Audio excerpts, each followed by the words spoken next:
Hi, I've read 5 graphic novels and today I'm going to tell you what I thought of them. I've done some collected graphic novel reviews before and I'll put some links to those videos in the description. I'm going to start with The Wicked and the Divine, the Faust Act, which is actually sort of a bind-up of the comics by Gillen, McKelvey and Wilson Cowles. Now this I just randomly picked up in foils. I was just trying to pick up something new. I sort of leafed through it and thought, but it looked really, really good. The illustrations are just the most gorgeous thing. It's about a bunch of teenagers who have sort of been taken over by gods who return to Earth every few years, and the gods sort of live in those bodies for 2 years and then they die. And so some of these people are major rock stars and celebrities, and a lot of them are hated, and it's about a girl who gets involved in this whole world. While in general I absolutely loved the illustrations and I thought the dialogue was okay, I just wasn't really on board with the story. I wasn't enjoying it as much as I thought. I felt like it was a bit all over the place. I felt like I was missing something. This is one that I'll probably give to a friend afterwards. I don't think I'll continue reading it, but you know, as a thing on its own, I'd say it's worth a read, especially if this is the kind of thing that you are already interested in. I'll just sort of get my least favorite out of the way. It is Suffragette by Sully, Heathcote. Now I was expecting so much from this. I was really, really excited. A graphic novel about the suffragette movement.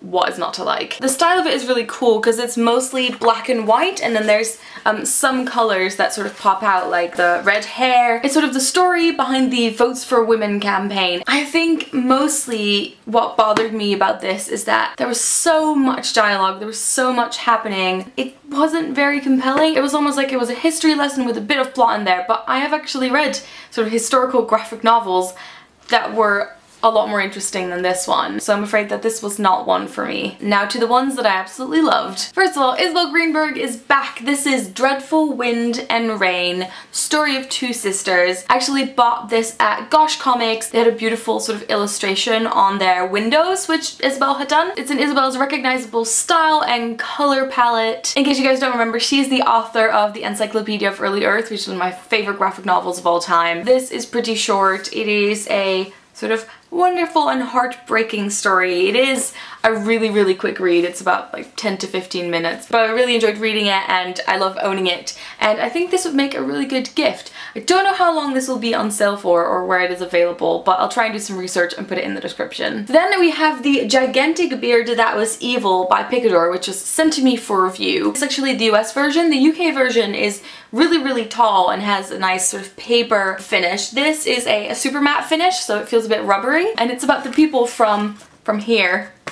They live here, not there. And everything is the same, everyone goes through the same routine every day, and everything seems fairly normal. And then one day, a beard appears on the chin of one man, and it keeps growing, and no matter what he does, he cannot stop it. And it starts just throwing off everyone's life, and people feel like the there is coming into here, if that makes any sense. This is what the situation ends up like. The description of Stephen Collins, who wrote it, is he lives near Hatford with his wife, his son, and a well-charged beard trimmer. The illustration style and the way the story is told with very limited text really reminds me of Sean Tan, so if you're a fan of Sean, definitely check this out, and really, really enjoyed it and would highly recommend it. Again, really good as a gift as well. And finally, I have a sort of zine, I guess that's what it's called. A tiny little graphic novel with a collection of different stories, and it is Cardigan Heart by Lizzy Stewart. I actually bought this at a sort of cartoon comic convention type thing in Shoreditch probably a year ago. I'm a huge fan of Lizzy Stewart's illustrations. She has this beautiful Wuthering Heights family tree that I'm crazy about. So when I saw she had a stall there, I had to go over and buy something. So I ended up with Cardigan Heart. And it says, stories, half stories, and ill-formed ideas. They're mostly about love. Stories are usually about love. This is what the illustration style looks like.